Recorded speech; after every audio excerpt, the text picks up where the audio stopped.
Welcome students in the physics class. Today I will discuss the numericals related to the formula R is equal to rho L upon A. I think you know about this formula which we have concluded when we have studied about the factors on which resistance depend. तो वहाँ पे आपने क्या देखा था कि R was directly proportional to L, एक चीज़ थी. दूसरा R was inversely proportional to A, and also resistance depends upon resistivity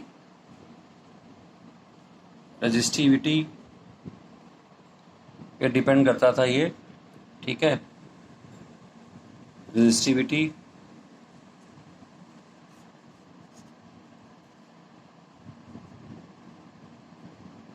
जिसका सिंबल है रो, एंड टेम्परेचर ऑल्सो. टेम्परेचर के बारे में बहुत कम बात होती है, याद रखिए. As temperature increases resistance increases.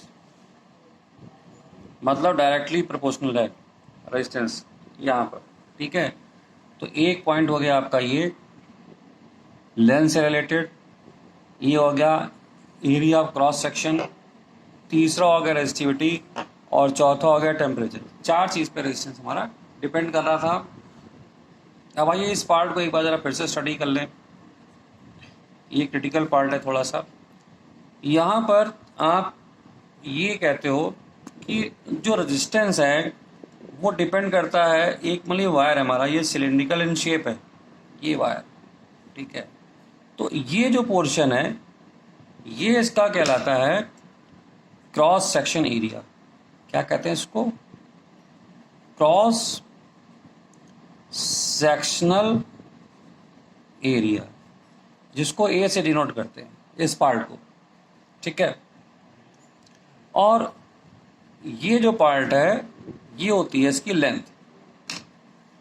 ठीक है, अब यहां पर इस अगर हम कह दें लेट रेडियस ऑफ वायर, मैं इसको वायर ले रहा हूं which is cylindrical in shape है. रेडियस ऑफ वायर ये क्या है, मैं लिख भी देता हूं, सिलेंड्रिकल इन शेप. तो रेडियस ऑफ वायर हम क्या ले रहे हैं, इज स्मॉल आर. तो ये आर है यहाँ पर. ठीक है, तो ये एरिया का फॉर्मूला क्या हो जाता है, therefore A becomes pi R square. तो ये जो फॉर्मूला है हमारा, इसको कैसे लिखेंगे, R is directly proportional to pi R square.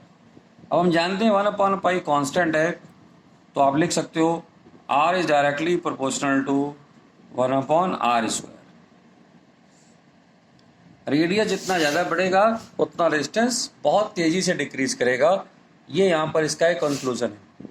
ठीक है, अब ये हमने जब जान लिया तो अगला पार्ट इसी में जो डायमीटर होता है, ऑल्सो डायमीटर क्या होता है, रेडियस का डबल होता है, और आर इक्वल टू d/2. अगर आप रेडियस की जगह यहाँ पे d/2 पुट करेंगे तो फिर यहाँ से आएगा inversely proportional to R square.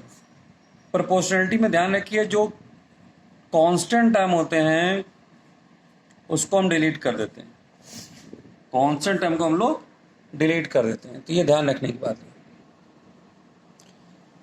Now there is a question.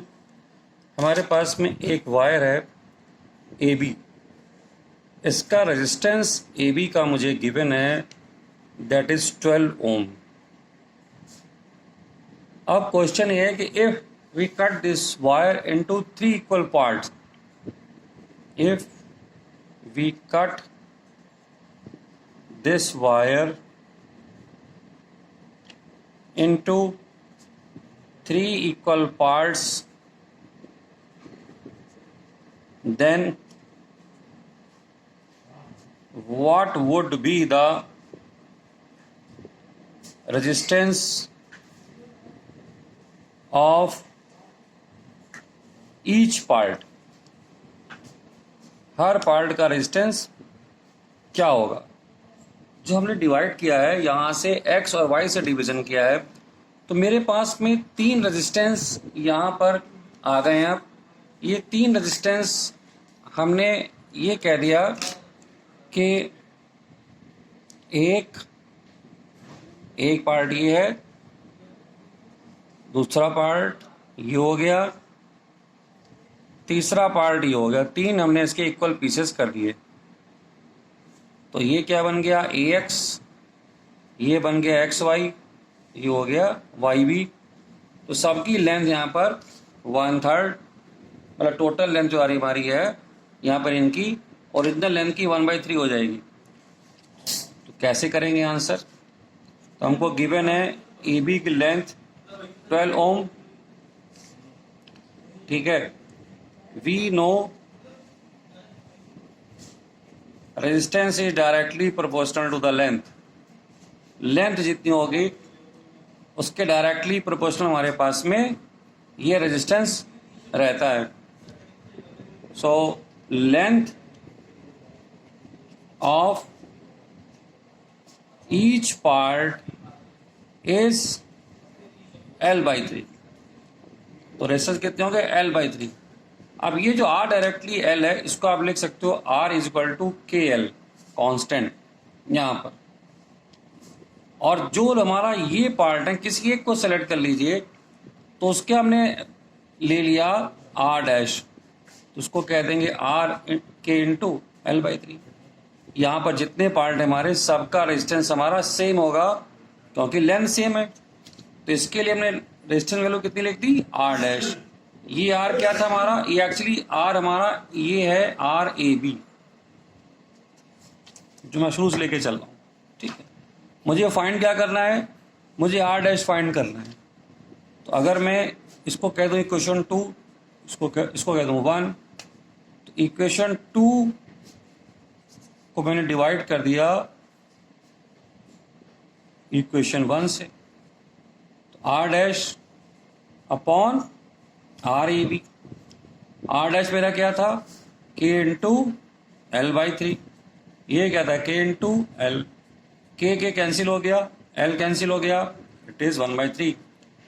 R dash become RAB upon 3। RAB कितना था? 12 इक्वल टू 3। सो रेजिस्टेंस, अब हमको जो देखना है, resistance of each part will be 4 ohm। अब देखिए, जब आपको न्यूमेरिकल 2 मार्क्स में करने के लिए आ रहा है, तो आपने यहाँ पर ये कंडीशन बता के इसको KL लिख दिया, बाकी सारे टर्म ने गायब कर दिया, रो A सब गायब कर दिया। यहाँ पर हम क्योंकि L में ही चेंजेस हो रहे हैं, तो हम ना रो को कंसीडर करेंगे ना A को कंसीडर करेंगे। एक्चुअली फार्मूला तो हमारा R is equal to rho L upon A था, तो हमने केवल, और जब इस प्रोपोर्शनलिटी को हटाना होता है तो यहाँ केवल K लगा लेते हैं, RAB KL। इसके लिए इन सब का रेजिस्टेंस हमने कितना एज्यूम किया था? R dash. तो R डैश क्या कर दिया? KL/3, क्योंकि यहाँ पे इनकी लेंथ कितनी थी? L/3। यहाँ पर हर पार्ट की लेंथ होती है इस पार्ट। यही क्वेश्चन अगर आपको MCQ में करना हो तो वहाँ पे आपको ये सब करके दिखाने की जरूरत नहीं है। जितने पार्ट किए जा रहे हैं उसको आप उतने से डिवाइड कर दीजिए। अगर 3 पार्ट किए गए 3 से डिवाइड कर दिए, 4 किए गए तो 4 से डिवाइड कर दिए और आपको आंसर मिल जाएगा। सी the next question. Here I am having 3 resistances. ये 3 रेजिस्टेंसेस यहाँ पर हैं और इन सब की जो लेंथ है ये इक्वल मुझे गिवन है, और यहाँ पे हर पार्ट की जो है जो गिवन है resistance of each part is 5 ओम। सबका रेजिस्टेंस 5 ओम को गिवन है। ये किसकी बात कर रहे हैं? इसकी तीन हमारे पास में रेजिस्टेंस यहाँ पर गिवन है। इसको हम कहते हैं ए, इसको कहते हैं बी, इसको कहते हैं सी। तो ये हो गया ए, ये हो गया बी, ये हो गया सी। सबका रेजिस्टेंस हमको 5 ओम गिवन है। और उसके बाद में हमने क्या किया, तीनों को कनेक्ट कर दिया। After connecting the 3 resistances as shown, what would be the new resistance? अब इस पार्ट का रेजिस्टेंस कितना हो जाएगा? ये जो है कैसे लिखेंगे? हमको दिया हुआ है resistance of each part is 5 ohm. Resistance of बल्कि length of each part is L. ठीक है। Length of new wire after connecting all the 3 resistances कितनी हो जाएगी? 3L। ठीक है। तो ये तीनों को मैंने कनेक्ट कर दिया तो लेंथ 3 टाइम्स हो जाएगी हमारे पास में। आगे अब यहाँ पर फिर उसी चीज़ को आप जानते हैं कि V is equal to R is equal to directly proportional to L, और R हमारा हो जाता है KL। याद रखिए K जो हम लिखते हैं, मैंने आपको अभी बताया था कि R जो आपके पास में है rho into L upon A। ये रो और A दोनों कांस्टेंट है, यहाँ पे एरिया नहीं बदल रहा है, और तार भी हमारे सेम मटेरियल के हैं। यहाँ पर क्या है, rho is same for all the 3। ये भी बताना जरूरी है, सेम मटेरियल तीनों वायर हैं। तो जब रो सेम है, ए सेम है, तो इसकी जगह हम के लिख लेते हैं और इसको कर देते हैं के एल। तो बार बार इसी को हम लोग यूज कर सकते हैं। तो सिमिलरली हमारे पास में जो न्यू रेजिस्टेंस है वो क्या हो जाएगा, आर डैश इक्वल टू के इंटू 3L। अब ये क्वेश्चन 1 थी, ये 2 हो गई। आर डैश को डिवाइड कर दिया, के 3L के L.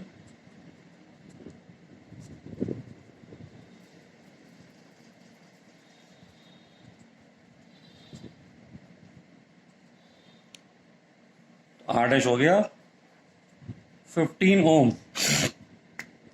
This is the answer. R dash आ गया हमारा 15 ओम। तो यहाँ जो हम आपको समझा रहे हैं बात बार बार कि आर डायरेक्टली एल कैसे लिखा जाता है, ये सीखने की बात है।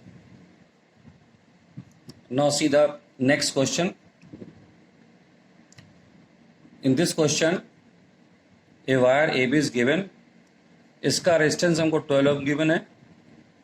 We are pulling the wire till its length becomes 3 times of the original length. Then find हमको करना है कि जो नया रेजिस्टेंस आएगा ए डैश बी डैश का, ये कितना होगा। तो क्या कहते हैं हम लोग, let length of A B is equal to L. इसी तरह से length of A dash B dash को हमने कह दिया ये एल हो गई, मान लीजिए। ठीक है।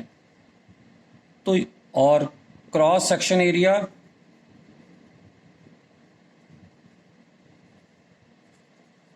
एरिया कितना है ए, और यहाँ पर new cross section area of A dash B dash, इसको क्या कह दिया हमने, इसको कह दिया ए डैश। ठीक है, अब आप ये ए डैश से कंफ्यूज मत करिएगा, जो लेंथ में मैंने यहाँ पर ए डैश बी डैश यहाँ पे कंसीडर कर रखा है। ठीक है, इसको कह दिया ए डैश। अगर डाउट है तो उसको मैं डबल डैश कर देता हूँ, यहाँ पर इसे अब डबल डैश बना देता हूँ जिससे ए डैश में आपको गड़बड़ी ना हो। रेजिस्टेंस अगर मैं लिखना चाहूँगा R equal to L upon A, इसका रेजिस्टेंस हो जाएगा capital L upon A dash. अब गिवन क्या था हमको गिवन है length of A dash A double dash B dash, जिसकी लेंथ है यानी जो L है ये कितनी है 3L है। इसको हम कह देते हैं 1, इसको कहते हैं 2, इसको कह देते हैं 3 यहाँ पर। अब हम ये कहते हैं कि जब भी वे वायर पुल करोगे तो वायर का मटेरियल तो सेम है, क्या चीज़ नहीं बदली है, volume of wire does not change, ये नहीं बदलता यहाँ पर। देयरफॉर अगर हम वॉल्यूम लिखना चाहें दोनों केसेस में, तो volume in the first case L V will be L into A। तो यहाँ से अगर मैं एरिया देखना चाहूँ तो इसको मैं लिख सकता हूँ V is equal to area is equal to V by L, इसको मैंने कह दिया नंबर 4। इसी तरह से जब वायर हमारा बढ़ गया, लेंथ बढ़ गई है, तब भी वॉल्यूम हमारा सेम ही होगा। और उस समय अगर एरिया लिखना चाहूँगा तो इसको लिखूंगा V बाई L। अब हमको जो एरिया फाइंड करना है, कुछ नहीं करना है, डिवाइड करना है हमको। जो इक्वेशन सेकंड थी बाई 1 से डिवाइड कर दीजिए। R डैश को ऊपर लिखिए, R को नीचे लिखिए।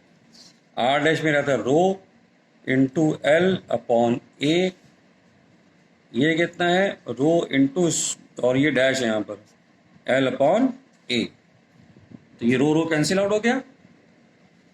यहाँ पर L यही रहा और ये चला गया ऊपर, और नीचे आया स्मॉल l और A डैश आ गया नीचे।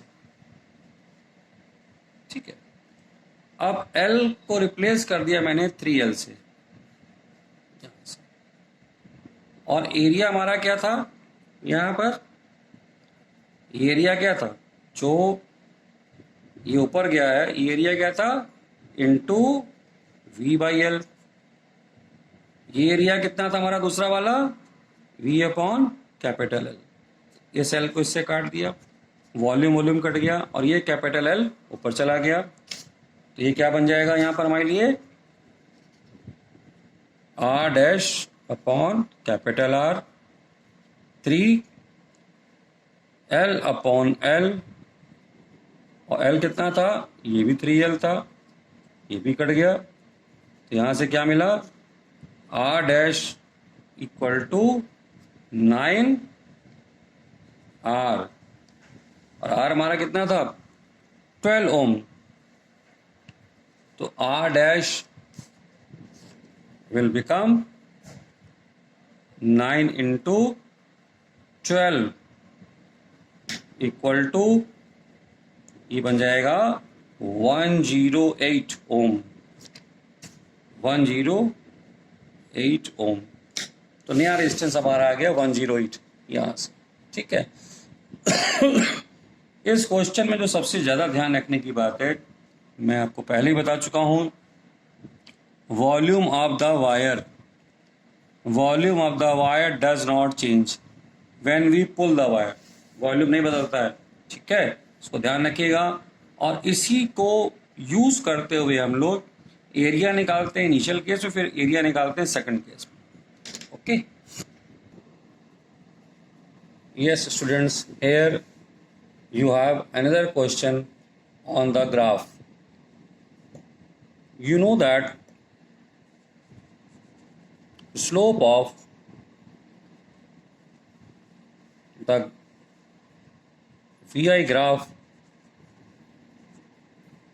gives the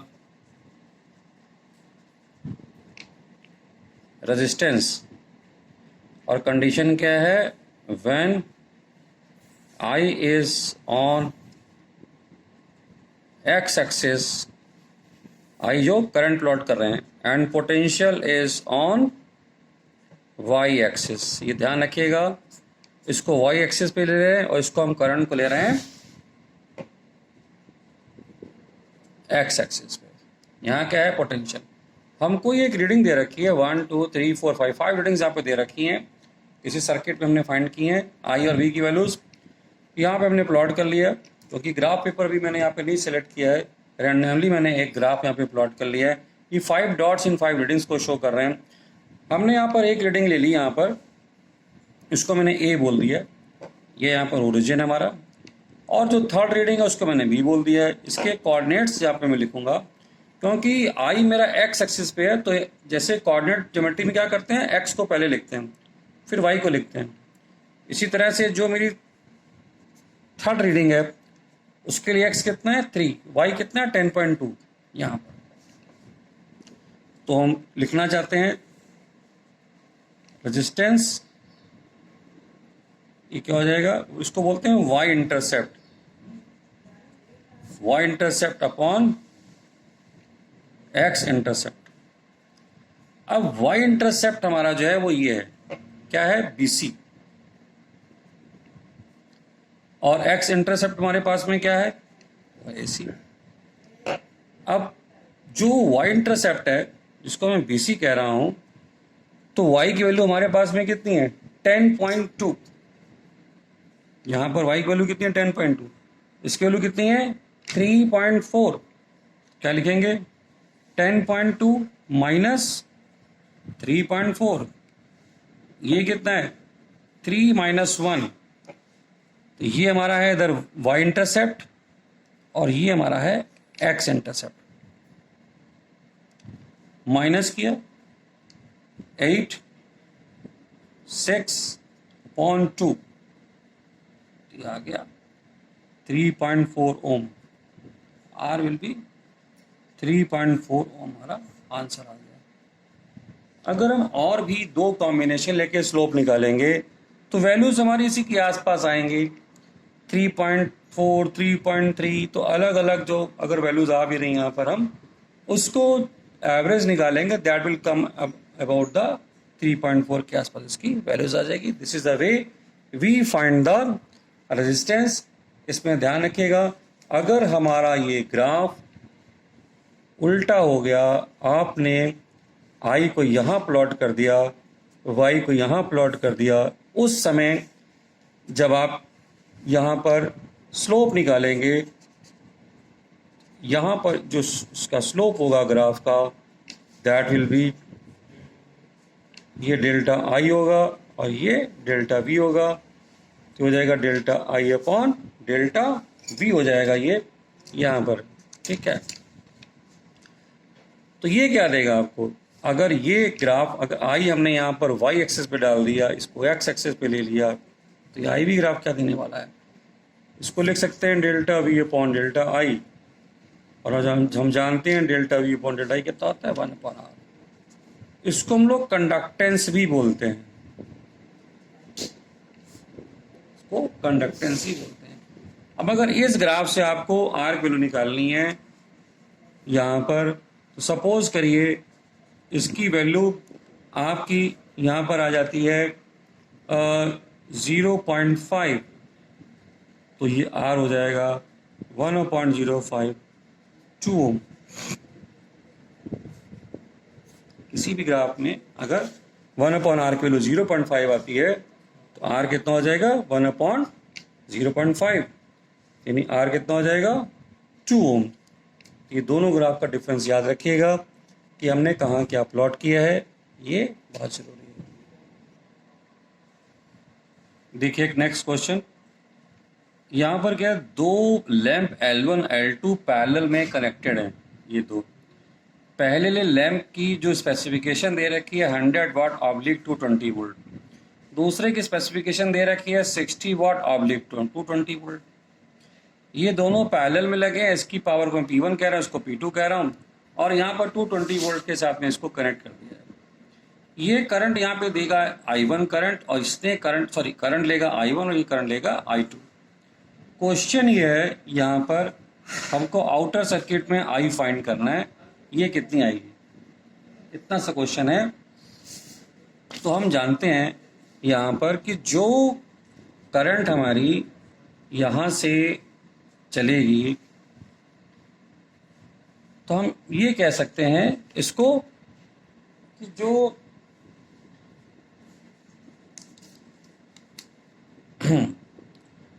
अगर मैं, हमारे पास फार्मूला है क्या, P = V × I, इसको यूज करेंगे तो I1 क्या हो जाएगा मेरा, P1/V। P1 कितना है मेरा 100 वाट, V कितना है 220 वोल्ट। हाँ, मैं आपको स्पेसिफिकेशन के बारे में एक बार फिर से रिमाइंड करा दूं।